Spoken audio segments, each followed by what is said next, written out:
Well, after 54 matches across a month of non-stop T20 cricket action, South Africa and India have emerged as the two sides that will now face off in the final of the 2024 T20 World Cup to be staged tomorrow afternoon. And as the anticipation builds ahead of that final, former Proteas Wrist spinner Eddie Leie joins me here in studio to look ahead to the big game. Eddie, welcome back here to the AM Report. And of course, the last time we spoke, we were talking about our expectations of the Proteas going into the World Cup. They've now made it to that final hurdle. Let's now look ahead to that final. And perhaps, if you're looking at the performances that we've seen, it's been a clean record so far, but where do you think South Africa stands now as we prepare to face India tomorrow?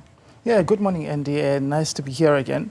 I think, if you want to go to a tournament, first of all, if you want to build confidence, you want to win all your games, of which we did, all right? And if you want to look at the requirements that as a team, in order for you to win such a championship, what you must do, first of all, you must win close games.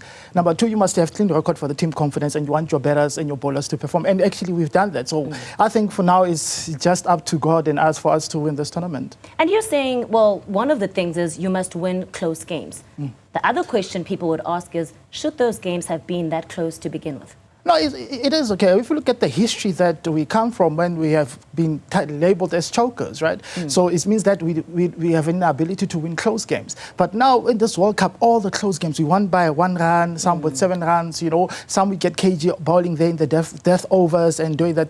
Those are the games that we used to lose. If you look at the 2015 game, where we were playing New Zealand in the semi-final, where Destin was bowling the final over and we lost that game. And he still speaks about it today, where he was crying after the game. It was a very painful moment. And now we are winning those games. I think that's a very good sign for us to actually lift this trophy.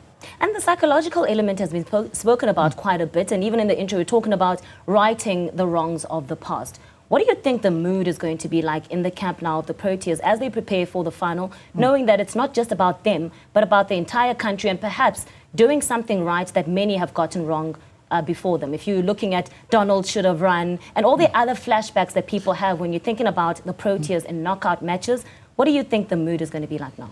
I think the mood now definitely has to be confident. You're talking about righting the wrongs of the past. I think we've done it in this tournament. If you remember the last conversation we said we need to box smart. We have boxed smart. I mean, we've never seen our premier bowler such as KG bowling the 18th over in the last game. He bowled the 18th over and he did well. That's unheard of. And also you get a guy like Makram, who's not really a spinner. He opened the bowling, he bowled his 4 overs in the trot. There's only 3 people that have done it before. It was, I think, Sean Pollock done it and Makayantini. And then him, Aiden, who's not even a spinner. So we have been boxing smart. We have been using horses for courses where we took a fast bowler, we put Shamsi in. So I think so far we have corrected the wrongs of the past. We have not been predictable. We're doing really well. So for me, I think it can only be positive for us for tomorrow. And you're talking about something that hasn't been done before regularly with Aiden Markram. Do you think that could be perhaps the secret to success? If you're looking at his record as a captain of the side, yet to win in the T20 World Cup, he did the same as the captain of the under-19 side. And in fact, if one looks back at it, it does seem like he's not one that loses when he's captaining a side.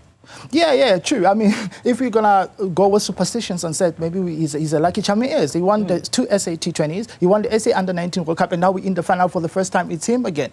The only thing that we like also, Aiden, maybe we never know, maybe this game he might score maybe an 80 or maybe an 100, because final is everyone's game. So for me, I really feel like he is being the lucky charm for South African cricket. Let's just focus from the Proteas for a bit and talk about the opponents, India. Touted as one of the tournament favourites going into it, many are saying, well, the pitch conditions and the performances we've seen from India suggest that they might be favourites going into the game against the Proteas as well. If you're looking at their knockout record, that would suggest the same. They've been in a final before. We haven't been in that position. They've won the tournament back in 2007, the inaugural edition. So would you feel that South Africa do go in as the underdogs? And what is it that they need to do to upset India? There's a saying that people say in sports that you're only, especially in cricket, that you're only as good as your last game. Right? So we're only as good as our last game, and the last games we won, and we won them probably convincingly, right? So for me, going into this final specifically, I would say that teams are evenly matched, right? If you look at it, India, they got 2 bowlers in the top 10, Ashdeep Singh, which is number 2, Bumrah, which is number 5, and now South Africa, we also got Rabada, we got Anrich Nokia and Shamsi at 11. So we are evenly matched, even with the batters, right? Kohli is not really being up there to standard in this tournament. Reza has not been up to standard in this tournament, and then you get Klassen, who's been, up and down. Sumakuya Yadav also has been, good. So we evenly matched. There's no way we can say they are ahead of us or we're not ahead of them. I think tomorrow will be a very evenly matched final, and hopefully we'll be on top of it.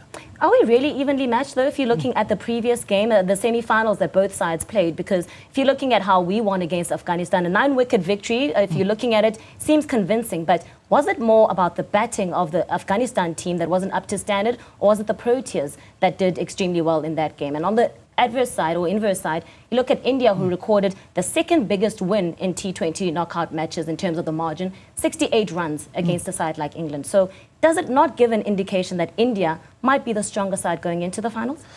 Yeah, no, I don't really think so. You know, I would like to go on to the alternative with that. Why am I saying that, right? You also bowled a team in a semi-final for 62. They won with 68. That's, again, what I'm saying. We are evenly matched, right?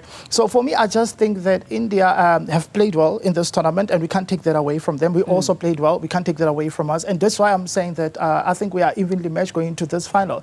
So for me, tomorrow, I just feel that I want our batters that have been, actually our players that have been done well in this competition to do well. For example, I would like to see Riza, you know, scoring big runs. I would like to see Makram as well as the captain to score big runs. Also, India may be hoping for Virat Kohli to also score some big runs as well. So for me, I just feel that at this stage of the game, we are evenly matched. Maybe I wouldn't say that there's somewhere where it tilts towards India or it tilts towards us, but I think tomorrow, who shows up on the day is the person who will win this final. And that's what makes finals so exciting.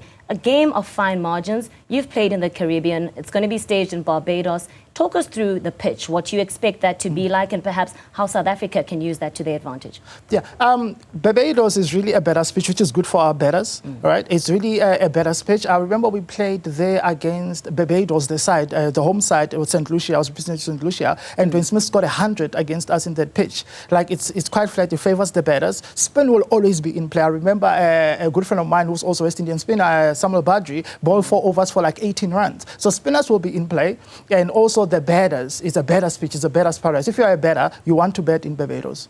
And you also want to get a good, strong opening partnership, which is something that we haven't seen regularly enough from the side of the Proteas in this competition. How do they make sure that they get a good start? And what would you say would be a good toss for them to win? Would you want them to bowl first or bat first in that pitch? For me, I think it doesn't really matter what we do first. Whatever we do first, we must do well. When we bowl first, we must bowl well. When we bat first, we must bat well. Now with our batters, right? Well, our batters in cricket, what works, especially in T20 cricket, we want a batter to play intelligent innings. So now what is intelligent innings? Intelligent innings is a batter batting from over number 1 over to over 20. We want Quinton or Riza to bat all the overs and the batters bat around them. And that way, that's a recipe for winning, really. Recipe for winning. I'm not going to press you and ask you who you think is going to win, because you are very patriotic and you're going to be saying South Africa. As to will the rest of the country do, make sure you catch that final. It's going to be played tomorrow, of course, where South Africa are going to be facing India to see if they can win that T20 World Cup for the very first time.